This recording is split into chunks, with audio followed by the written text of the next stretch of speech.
Epilepsy. The epileptic. A well-controlled epileptic is a normal patient, but for a dentist who is conversant with the table below. A well-controlled epileptic is no big deal. I'm talking. This presentation or these presentations which I present are prepared from experience. A junior just runs in with a very anxious face that they have got an epileptic on the chair for extraction. These presentations are just to get rid of such anxiety. You see, a well-controlled epileptic is fine, but when you know what is the problem with epilepsy and what to be done for epilepsy, you need to know how to take a seizure history. How often do the person get seizure? How long does a seizure last? When was the last seizure? Did any seizure require hospitalization? That means the patient was moving on to status epilepticus. How is the seizure controlled? What are the medicines that the patient takes for the seizure? And how is the present medication control? In the sense, the patient is given a certain medication, say sodium valproate for seizure. Good enough. You got the history all the way up to this point. But the patient is not taking the sodium valproate for last 3 weeks. Doesn't make any sense. So, how is the compliance with the medicine? So, seizure history includes how often is the seizure, how long is the seizure, how is the seizure managed, when was the last seizure, how bad was any seizure that the patient remembers, what is the medicine used, and what is the compliance to the medicine. I think it comes down straight from common sense. You don't have to go by a book or a list. So that is a seizure history. You need to have a seizure history when you are watching a patient who is epileptic. Seizure factors: type, frequency, duration, palliative seizure therapy, what is used for that, medication used. Forget about the last one. So these are things I have already told. These are the actual statements official. Now, what is AED medication? That is anti-epileptic drug compliance. Ensure anti-epileptic drug compliance. That's what we have mentioned before. The patient should be well managed. The patient should be taking the anti-epileptic, not just a prescription. Prescription doesn't help. Manage your stress response. Consider pre-procedural oral benzodiazepine. Ensure alcohol and recreational drugs have been avoided. Other management advice: ask people to report of any aura. What is an aura? A chronic epilepsy is a chronic condition, and epileptic would know something called aura. Migraine patients also get aura. Aura is an alteration, a delirious state that happens in the brain. The patient can hear funny noises, can see funny colors, these kind of things happen. The patient knows. So if the patient is advised that as soon as you feel that the aura is coming, let me know. Actually, an epileptic patient knows from before when the epileptic attack is coming. So ask the patient to inform about aura. Have rescue medications such as buccal or intranasal midazolam ready. That's fantastic if you can have that, and that is only recommended. The other way is actually par-rectal diazepam. It is very simple when you are dealing with a kid. But for adults, if you are using a par-rectal route, you have to have an understanding of the whole thing. You have to sit with the patient, make the patient understand, take a consent from beforehand that this might be done, and have an adult escort in the chamber. Otherwise, you are not supposed to use par-rectal route medicines in most countries in the world. So just be sure about that. That is the only other option. Check blood glucose to ensure the absence of hypoglycemia. Hypoglycemia is also a potent factor that can precipitate epileptic seizure. Involve carers and family members. These are the patients where it is nice to have a family member around at the time of treatment. You should have a protocol, exactly the things that I discussed. You should have a protocol written up somewhere, and your assistant and your receptionist and almost everybody should know the protocol in case of a seizure, what is to be done. Don't worry, it is not going to be a booklet. It is going to be 4, 5, 6, 7 points. So have those points clear, which points have already been discussed here. And people should be trained in that. So we're closing the finish line with 17. The allergic and about allergies. Significant allergy is an acute generalized systemic inflammatory reaction that is triggered by disproportionately small exposure. The classic acute inflammation symptoms are the symptoms of allergy also. Calor, dural, rubor, tumor, and punctual Lisa. Anaphylaxis, the most important part of anaphylaxis is when bronchial tree involvement is there. Major dilatations of blood vessels happen, and these two together give rise to a shock. We are not going to discuss about anaphylaxis because, as it said, that's another subject, another topic altogether. Managing emergencies in dentistry. Believe the patient and choose alternatives, though this may be a nuisance. On a piece of paper called allergy test, there are certain centers which have developed over the recent past does an allergy test, which usually gives you a result of everything under the sun that the patient should be allergic to. And if you actually follow it, the patient is only allowed water and air. The rest of the things, the patient is allergic. Allergy is not based on allergy test. Some follow it, they have their own reasons, I don't know the reasons. What I know is, don't go for allergy test. Often, a patient will come and say, I am allergic to such and such. What happened to you? When I took amoxicillin, I had to go to the toilet 6 times on the day. So I am allergic to amoxicillin. You know that is not the case. But if the patient has mentioned allergy, just avoid it. It is better that way. Because once in a blue moon you can get caught, the patient might just be right.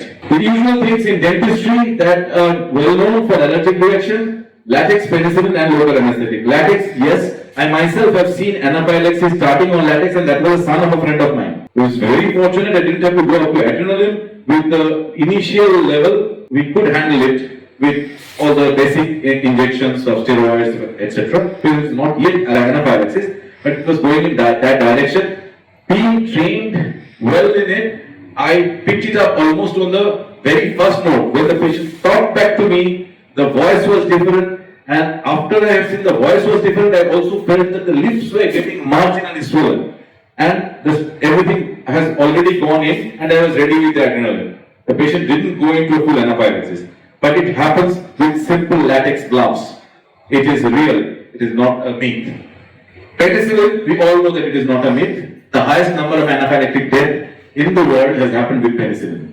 Finally, local anesthetic. Methylparaben, we all know, was the cause, which was the preservative, which has now been replaced. So with modern local anesthetic, reported cases of true anaphylaxis are almost unknown. You can check anaphylaxis with local anesthetic for dentistry. You can Google it and you will not find solid documents. Mostly the documents are very old, when methylparaben, which is an antifungal which used to be used before as a preservative. That has changed. This is what I talked about. These are the common agents, but anything under the sun can be an allergen. So you can really, there is no way that you can be completely foolproof in terms of preventing an allergy. So it is best to know how to manage allergy as well. Adrenaline and shock management. Adrenaline is the drug, the only drug and the only drug for anaphylaxis. All the others are additionals, add-ons, add-on service. The drug that will save life is adrenaline. Be a master of adrenaline. You use adrenaline every single day. This is one medicine which I will not talk in detail about, because this is one medicine, just in this case. Adrenaline is something you read up from the book, and one medicine from the book, it's not asking for too much. It really helps, because it is a lifesaver in too many ways. Shock management. What is shock? It's a vascular collapse. That means it has dilated too much. So you try to get the dilatation reduced. What does the vasoconstriction? Adrenaline does the vasoconstriction. So systemically you attack by vasoconstriction. What else can you do? Because there is too much space and too little fluid. So you increase the fluid. Put a lot of fluid in. Pump in as much as you can. But for that you need one skill to get a vein. You must be able to do not lose an opportunity. If you have a patient who requests an IV medicine, do put in the vein form and give the medicine gently.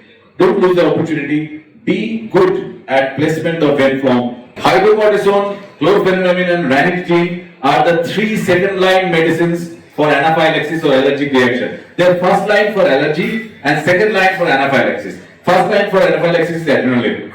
I will repeat these words because these words need to go to the spinal level. You should not have to think. Anaphylaxis is adrenaline. You should not have to think.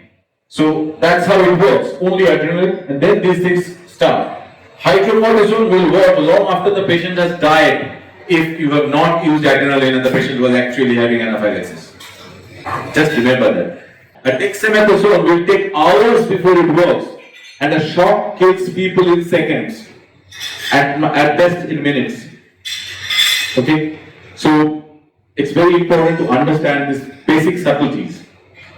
Actually, if you feel that I am a hero, I have saved the patient's life by applying hydrocortisone at the right time, you're not really a hero, you just ignored. The patient was not having anaphylaxis. CPR, cardiopulmonary resuscitation. I have got many medical heroes who say I have saved people. The person had a complete cardiac collapse and I have given CPR and I have revived the patient. The CPR cannot revive a patient. If the heart has stopped, if there is fibrillation, then you have to go for defibrillation. The defibrillator can only save the patient. The CPR continues to send blood for that time being, till the defibrillator can come and give the shock. CPR do not bring back a dead patient. Simply what it means is the patient didn't die when you are starting CPR, which is not something that you are supposed to do. You can only apply CPR to a patient after there is complete cessation of cardiorespiratory activities. Radiotherapy before and after and chemotherapy. Very sound when you receive a pre-radiotherapy patient, do the right service. In the department there were patients. Every day there are a bunch of patients sent from the big radiotherapy unit in the hospital for pre-radiation dental clearance, and these kids were pulling out all the healthy teeth one after another. I had to go shout and stop the practice. It was almost believed that it is not allowed to have teeth in the mouth when the patient is going to get radiation. That is not the case.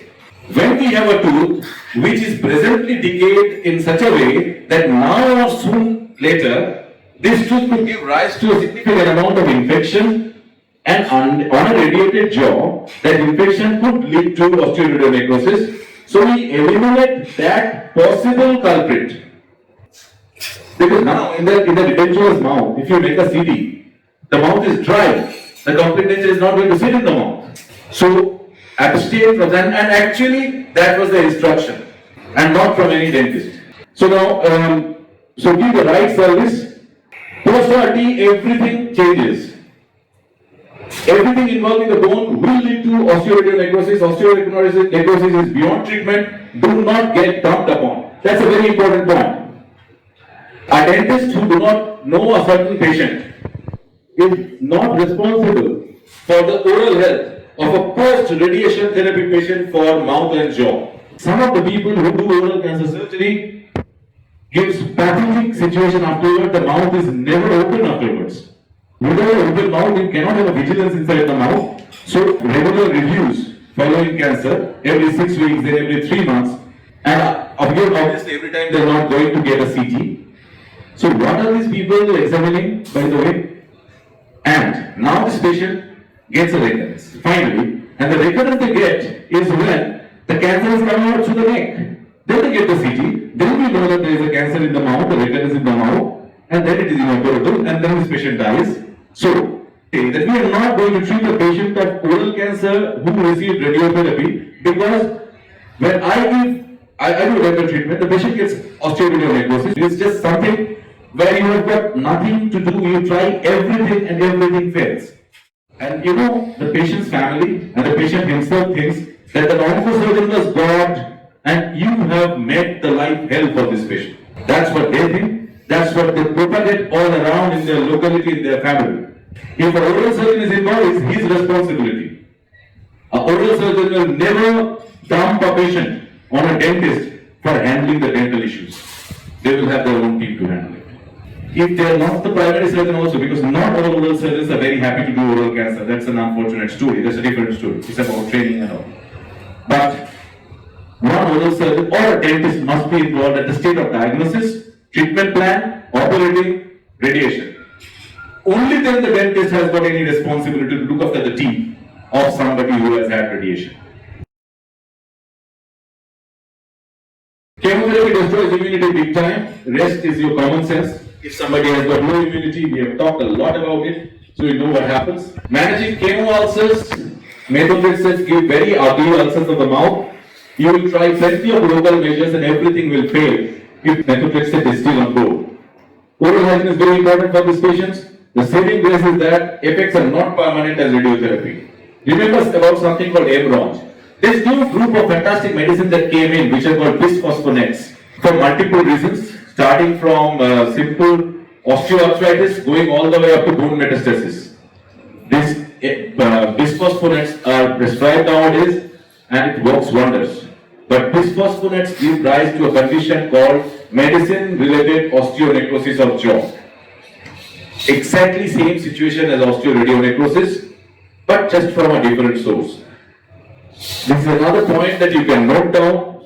Do read up Emerald because day by day you are going to get patients, elderly patients who have been treated with bisphosphonates. There are very simple four stages. There are 4 stages in which the patient could be. There are intravenous and oral medications. Some have got more effect, some have got less effect.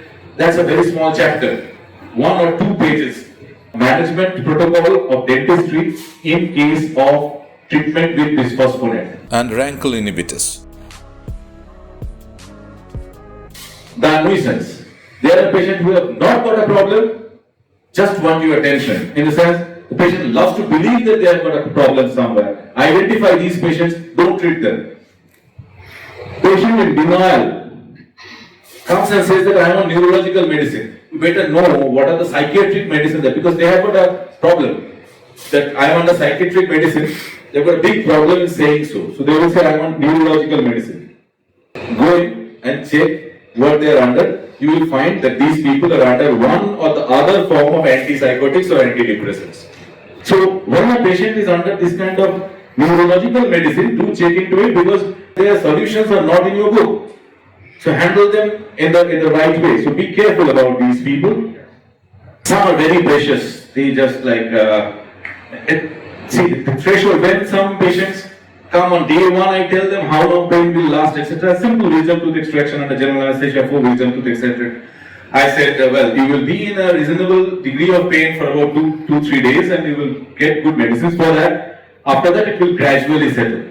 10 days down the line, the patient comes and says, my standard routine answer is, so it is the subjective thing, it is not science, so I don't have an answer, I only have answers in science. The scenario changes. You can then coach the patient. The patient is actually too precious, somebody whom you don't want to get on the wrong side, rub on the wrong side. You can give them the picture chart of 1, 2, 3, 4 smiley faces. Then there is the litiginous. That is a new variety, new breed. The litiginous. Identify them. Last night something happened. A patient, a young man and his wife comes in with I think the man's father, who is torrentially bleeding through a cut in the upper lip, just fell down, lost 1 tooth, and there is a through and through laceration in the mouth. I just told them this patient is severely poorly controlled diabetic, had a cerebrovascular accident 3 months ago, is on aspirin and clopidogrel. It was after almost all the reception staff, the dental department people, everybody has gone. He was looking at every corner and he was not sure whether the father is getting the right treatment, especially what does a dentist know about diabetes and about the CGA and about clopidogrel and all. He was keeping on, these people keeping on repeating and harping on. Are you aware that this patient, you are aware, you're okay? This patient is on this, that, and another. I didn't have the mood at the end of the day to talk to them any further, but I did this quietly, stitched up and sorted it out, and the patient was perfectly fine. So I had a list, it cost only about 1,880 rupees of material cost. So I said the patient has to pay 10,000 rupees and 1,880 for the whole procedure. And the first thing they said that you didn't tell us that this will cost this much. That you never asked. You only have to pay for the material cost, and that's all. Second question, you say we are doing it for free, please go. And exactly that thing happened. We sent the patient home without charging anything. But this was his first issue. You didn't tell, because legally, if I don't give my cost out first, then I've got no right to ask for the payment. Now, the interesting thing is, the patient comes in, I have to look at it and tell them, okay, I will do it, but you will have to pay 10,000 rupees. You are not a doctor, you are a criminal. So where do you stand?